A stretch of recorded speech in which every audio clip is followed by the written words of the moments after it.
बोलो भोलेनाथ भगवान की जय। माता पार्वती नंदी बाबा की जय। ओम नमः शिवाय, ओम नमः शिवाय, ओम नमः शिवाय, ओम नमः शिवाय, ओम नमः शिवाय, ओम नमः शिवाय, ओम नमः शिवाय, ओम नमः शिवाय। श्री शिवाय नमस्तुभ्यम, श्री शिवाय नमस्तुभ्यम। भक्तगण भगवान शिव कथा के रसतत्व का ध्यान से श्रवण करें एवं भगवान शिव पर दृढ़ भरोसा करें। आपके समस्त कार्य भगवान शिव की कृपा से निश्चित पूर्ण होंगे, इसमें संदेह नहीं है। बोलो भोलेनाथ भगवान की जय। माता पार्वती नंदी बाबा की जय। श्री शिवाय नमस्तुभ्यम, श्री शिवाय नमस्तुभ्यम।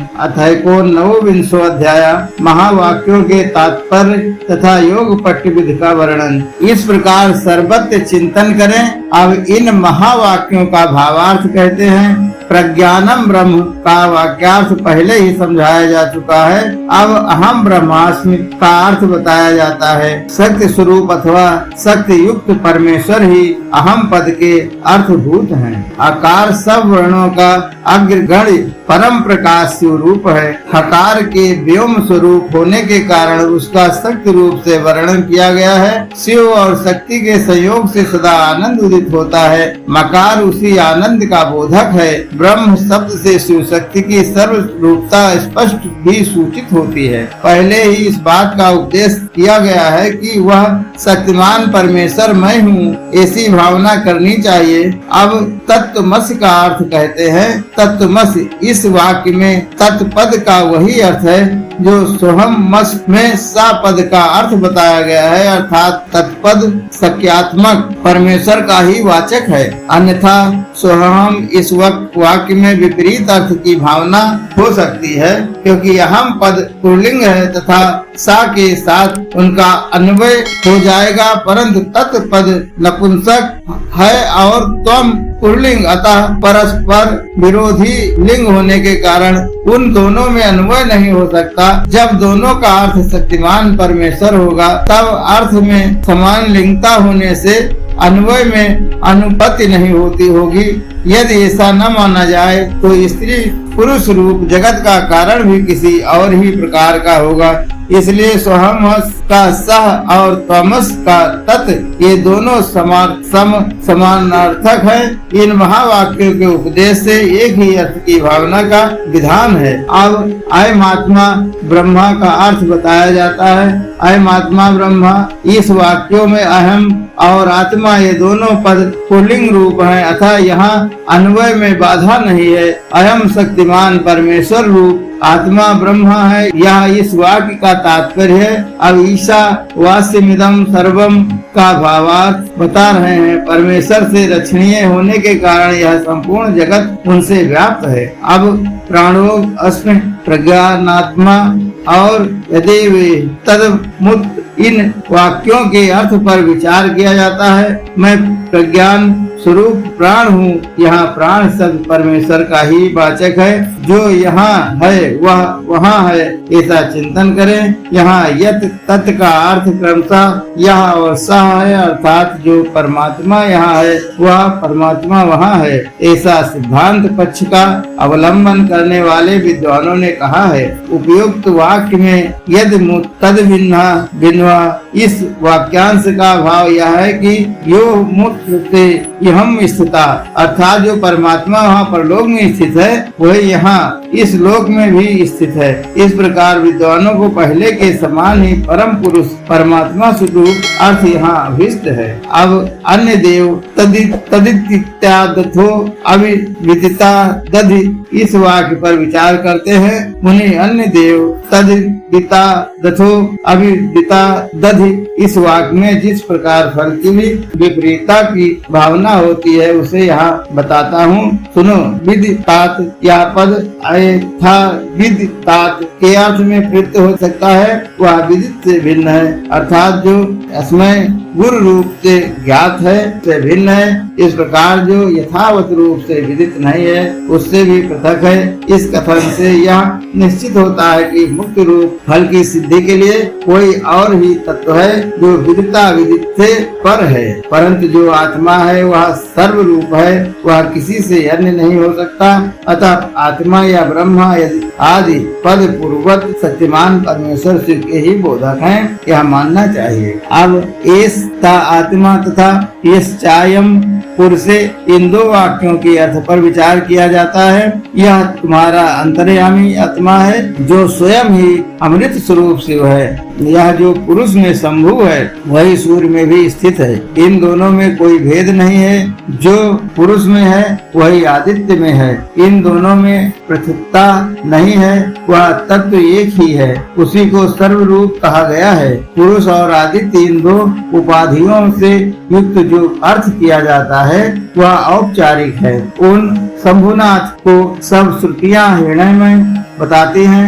हृदय वाहुवे नमः, इसमें जो बाहु शब्द है वह सब अंगों का उपलक्षण है, अन्यथा उसे हृदय पति कहना किसी भी यत्न से संभव नहीं होता। छांदोग्योपनिषद में जो यह श्रुति है या एसोन अंतरादित्य हृदयमया पुरुषो दृश्यते हृदयमस्य श्रुति हृदय के अप्राखात सर्व एवं सुवर्ण छंदोत, इसके द्वारा आदित्य मंडला अंतर्गत पुरुष को सुवर्ण में दाढ़ी मूछों वाला, सुवर्ण दृश्य केशों वाला तथा नख से लेकर केशाग्र भाग पर्यंत सारा का सारा सुवर्णमय प्रकाशमय ही बताया गया है। अतः वह हृदय में पुरुष साक्षात शंभु ही है। अब अहमस्मि परम ब्रह्म परम इस वाक्य का तात्पर्य बताता हूँ, सुनो। अहम पद के अर्थभूत सत्यात्मा शिव ही बताए गए हैं। वही शिव मैं हूँ, ऐसी वाक्यार्थ योजना अवश्य होती है। उन्हीं को सबसे उत्कृष्ट और सर्वस्वरूप पर ब्रह्म कहा गया है। उसके तीन भेद हैं, परापर तथा परात्पर। रुद्र, ब्रह्मा और विष्णु ये तीन देवता श्रुति ने ही बताए हैं। ये ही क्रमशः पर अपर तथा परात्पर रूप हैं। इन तीनों में से जो श्रेष्ठ देवता हैं वे शंभु पर ब्रह्मा शब्द से कहे गए हैं। वेदों, शास्त्रों और गुरु के वचनों के अभ्यास से शिष्य के हृदय में स्वयं ही पूर्णानंदमय शंभु का प्रादुर्भाव होता है। संपूर्ण भूतों के हृदय में विराजमान शंभु ब्रह्म रूप ही हैं। वही मैं हूँ, इसमें संशय नहीं है। मैं शिव ही संपूर्ण तत्व समुदाय का प्राण हूँ। ऐसा कहकर स्कंद जी फिर कहते हैं, मुने मैं शिव आत्म तत्व, विद्या तत्व और शिव तत्व इन तीनों का प्राण हूँ।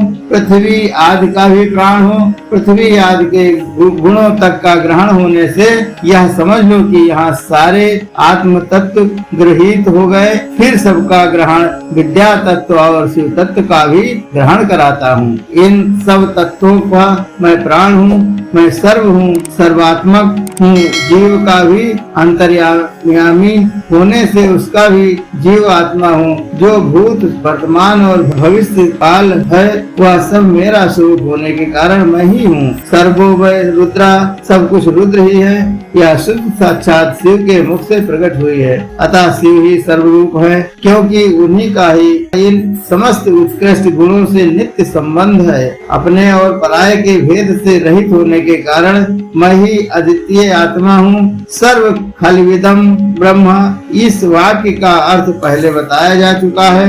मैं भाव रूप होने के कारण पूर्ण हूँ। नित्य मुक्त भी मैं ही हूँ। पशु जीव मेरी कृपा से मुक्त होकर मेरे स्वरूप को प्राप्त होते हैं। जो सर्वात्मक शंभु है वही मैं हूँ। मैं हंस रूप तथा शिव रूप हूँ। वामदेव, इस प्रकार संपूर्ण वाक्यों के अर्थ भगवान शिव ही बताए गए हैं। ईसा वाक्यों को निषद की श्रुति के दो वाक्यों द्वारा प्रतिपादित अर्थ साक्षात शिव की एकता का ज्ञान प्रदान करने वाला होता है। गुरु को चाहिए कि शिष्यों को इसका आदर पूर्वक उपदेश करे। गुरु को उचित है कि वे आधार संहिता शंख को लेकर अस्त्र, मंत्र, फट से तथा भस्म द्वारा उसकी शुद्धि करके उसे अपने सामने पूजित हुए चौकोर मंडल में स्थापित करें। फिर ओंकार का उच्चारण करके गंध आदि के द्वारा उस शंख की पूजा करें। उसमें वस्त्र लपेट दें और सुगंधित जल भरकर पणों का उच्चारण करते हुए उसका पूजन करें। तत्पश्चात 7 बार पणों के द्वारा फिर उस शंख को अभिमंत्रित करके शिष्य से कहे कि हे शिष्य, जो थोड़ा सा भी अंतर करता है, भेदभाव रखता है, वह भय का भागी होता है। यह श्रुति का सिद्धांत बताया गया है, इसलिए तुम अपने चित्त को स्थिर करके निर्भय हो जाओ। ऐसा कहकर गुरु स्वयं महादेव जी का ध्यान करते हुए उन्हीं के रूप में शिष्य का अर्चन करें। शिष्य के आसन की पूजा करके उसमें शिव के आसन और शिव की मूर्ति की भावना करें। फिर सिर से पैर तक सद्योजात आदि 5 मंत्रों का न्यास करके मस्तक, मुख और कलाओं के भेद से प्रणों की कलाओं का भी न्यास करें। शिष्य के शरीर में 38 मंत्र रूपा प्रणों की कलाओं का न्यास करके उसके मस्तक पर शिव का आवाहन करें। तत्पश्चात स्थापनी आदि मुद्राओं का प्रदर्शन करें। फिर सर्वज्ञात मंत्र से क्रमशः अंग न्यास करके आसन पूर्वक षोडश उपचारों की कल्पना करें। खीर का नैवेद्य अर्पण करके ओम स्वाहा का उच्चारण करें। कुल्ला और आचमन कराएं। अर्घ आदि देकर क्रमशः धूप दीप आदि समर्पित करें। शिव के 8 नामों से पूजन करके वेदों के पारंगत ब्राह्मणों के साथ ब्रह्म विदापनोति परम इत्यादि ब्रह्मनंद नंदवल्ली के मंत्रों का तथा भृगवय वारुणी इत्यादि भृगवल्ली के मंत्रों को पढ़े। तत्पश्चात यो देवानाम प्रथमम पुरस्तात से लेकर तस् प्रकृति नस्य या परः स परमेश्वर तक नारायणोपनिषद के मंत्रों का पाठ करें। इसके बाद शिष्य के सामने कहार आदि की बनी हुई माला लेकर खड़े हो गुरु शिव निमित्त पंचायस्यक शास्त्र के सिद्ध स्कंध का धीरे धीरे जप करें।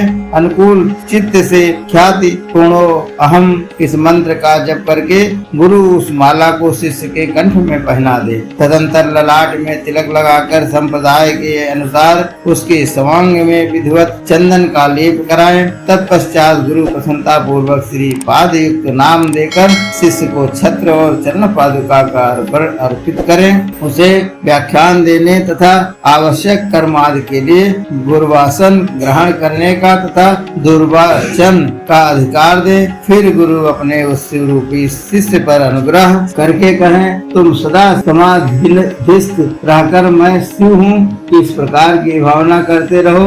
जो कहकर वह स्वयं शिष्य को नमस्कार करे। फिर संप्रदाय की मर्यादा के अनुसार दूसरे लोग भी उसे नमस्कार करें। उस समय शिष्य उठकर गुरु को नमस्कार करे। अपने गुरु के गुरु को और उनके शिष्यों को भी मस्तक झुकाएं। इस प्रकार नमस्कार करके सुशील शिष्य जब मौन और विनीत भाव से गुरु के समीप खड़ा हो, तब गुरु स्वयं उसे इस प्रकार का उपदेश दे, बेटा आज से तुम समस्त लोगों पर अनुग्रह करते रहो। यदि कोई शिष्य होने के लिए आए तो पहले 1 वर्ष तक उसकी परीक्षा कर लो, फिर शास्त्र विधि के अनुसार उसे शिष्य बनाओ। राग आदि दोषों का त्याग करके निरंतर शिव का चिंतन करते रहो। श्रेष्ठ संप्रदाय के सिद्ध पुरुषों का संग करो, दूसरों का नहीं। प्राणों पर संकट आ जाए तो भी शिव का पूजन किए बिना कभी भोजन न करो। गुरु भक्ति का आश्रय ले, सुखी रहो। इस उपदिष्ट क्रम से दयालु ज्ञान सागर श्रेष्ठ गुरु प्रसन्न चित्त से शिष्य को अपने समान बना दे। मुनीश्वर वामदेव तुम्हारे स्नेह व अत्यंत गोपनीय होने पर भी मैंने यह योग पट्ट का प्रकार तुम्हें बताया है। ऐसा कहकर स्कंद ने यतियों पर कृपा करके उनसे न्यायसियों के छौर और स्नान विधि का वर्णन किया। बोलो भोलेनाथ भगवान की जय, माता पार्वती नंदी बाबा की जय। श्री शिवाय नमस्तुभ्यम, श्री शिवाय नमस्तुभ्यम, श्री शिवाय नमस्तुभ्यम। तेरे बिना नहीं ले एक भी अणु, लेते हैं श्वास तेरी कृपा से तनु तनु। बखान क्या करूं मैं लाखों के ढेर का, चिपटी भभूति में छुपा खजाना कुबेर का। हे गंगाधार मुक्ति द्वार ओंकार तू, बोले ओंकार तू। आयो शरण तिहार शंभु तार तार तू, शंभु तार तार तू। हर हर महादेव, हर हर महादेव, हर हर महादेव।